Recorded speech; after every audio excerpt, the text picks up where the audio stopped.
should not expect a VT day, a victory over terrorism day, anytime soon. But that does not mean Americans are powerless against the threat. On the contrary, ladies and gentlemen, we are more powerful than the terrorist.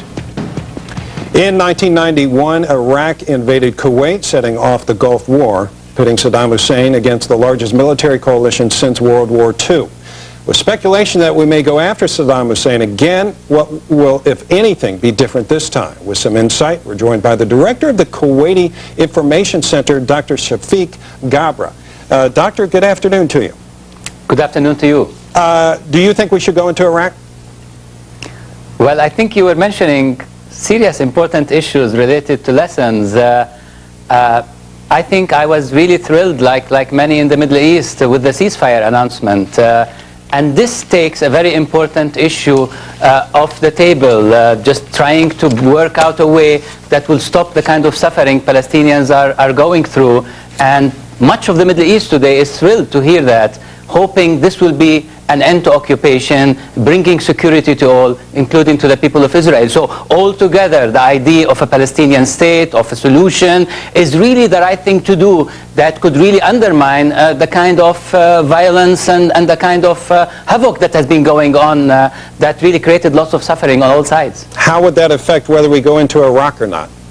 I think it affects in many ways, and here speaking about the entire region, to the Middle East, to Arabs and to Muslims, the Palestinian question is their two towers. It's their agony, they see the pain, they see the suffering, and it is in that context all over the region. Once this issue is dealt with in a just and clear, and much of it depends on America and its ability to go through. And we've seen that in the last 3 days.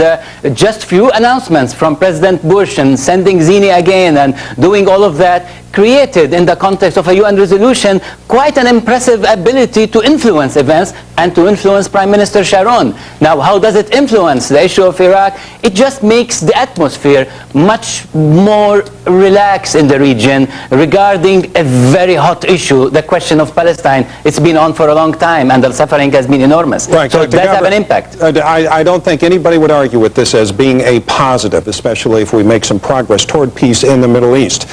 One of the concerns we have in the United States is Iraq's abilities, biologically, chemically, nuclear weapons. This isn't just about the Middle East, it's about our security. Why would you, from Kuwait, why would you favor us going into Iraq? I'm not saying we are favoring or not favoring. You wouldn't take a side on this? We're not favoring a military action at this moment against Iraq. This is not our official what would be the position in which you would favor action? What we are favoring is very simply Iraq applying United Nations resolutions. We are aware that Saddam Hussein is a danger to his people. We are aware he's not able to reconcile with his people, let aside reconcile with the region he's around. And we don't know exactly what is the best way to approach this problem with all the results, with all the possibilities, with all the dangers. It could be military action, but it could be a political process. It could be bringing the search teams back into Iraq. Dr. Gabra, I only have so much time here, and I feel like we're talking in circles. What do you from Kuwait want to see happen with Iraq? Very simple.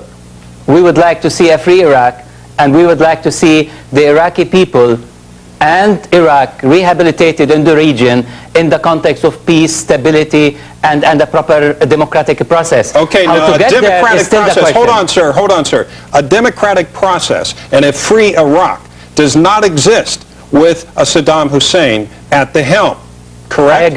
I agree. Okay. Absolutely. However, we are not yet sure, and I think there is a big debate on this in America, let aside in the world, let aside the Cheney visit today, as to how to do this in the best way in the context of a consensus. Okay, give me an alternative to physically overthrowing Saddam Hussein. I think we really need to go very strongly in supporting the Iraqi opposition. We really need Are you talking about the Iraqi National Congress? That's one element of it, but there are many Iraqis inside Iraq who also stand for opposition with links to the Iraqi National Congress. Okay, so if I understand you correctly, you would favor an internal overthrow of Saddam Hussein. Is that what you're suggesting? Well, this is one aspect of it. However, one does not have control over events. Who knows how this will develop? Now the Arab world is calling on Saddam Hussein, and we're approaching Okay. I I feel like we're talking in circles again, sir, and because I'm asking you simple questions, I don't feel like you're giving me direct, simple answers. Let me ask you one question that I think mystifies a lot of us. We sent our soldiers into Kuwait and saved your country. This was going back over 10 years ago in 1991.